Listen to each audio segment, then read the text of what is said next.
Good morning mga brothers. At ayan na nga po.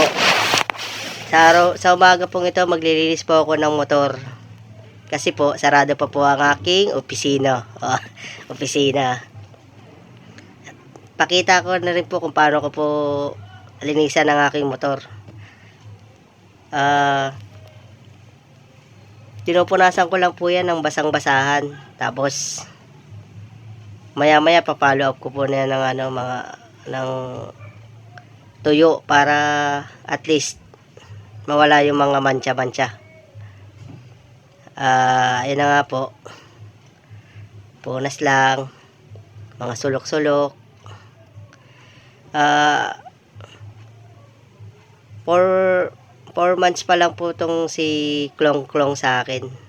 By the way po, Klong-Klong po nga po pala pangalan ng motor ko na yan kasi po yan po ang unang lumabas sa bibig ko nung tinanong ako ng asawa ko kung ano daw ipapangalan ko. Yes. Ayun, Klong-Klong na sabi ko.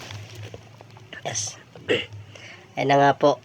Sa part po na yan, nag-apply na po ako ng pampakintab. Sprayan lang po natin ang buong motor. Tapos, mga sulok-sulok. Yan. Spray. Tapos, patuyuin ng konti. Siguro mga 5 minutes. Yan. Tapos, pupunasan na natin ng tuyong basahan.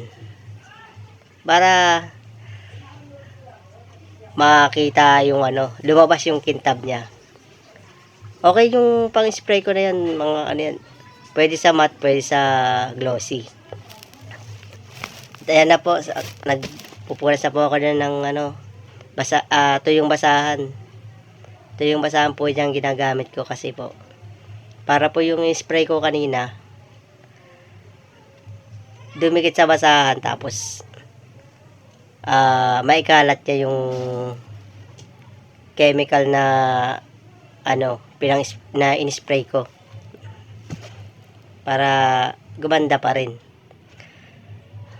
4 months pa lang po yan si Klong-Klong sa akin. Tapos napunta po sa akin yan, makinis, malinis, yan, maganda yung kulay niya, talagang lumilitaw.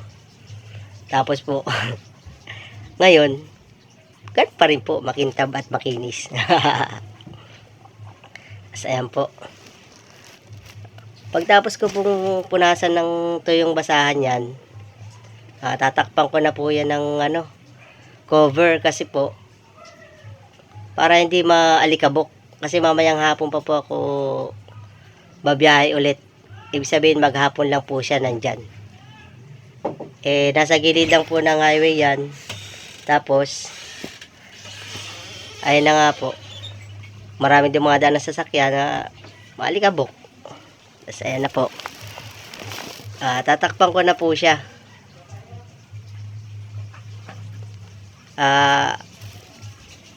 Maraming salamat po sa panonood. Hanggang dito na lang po ang aking video.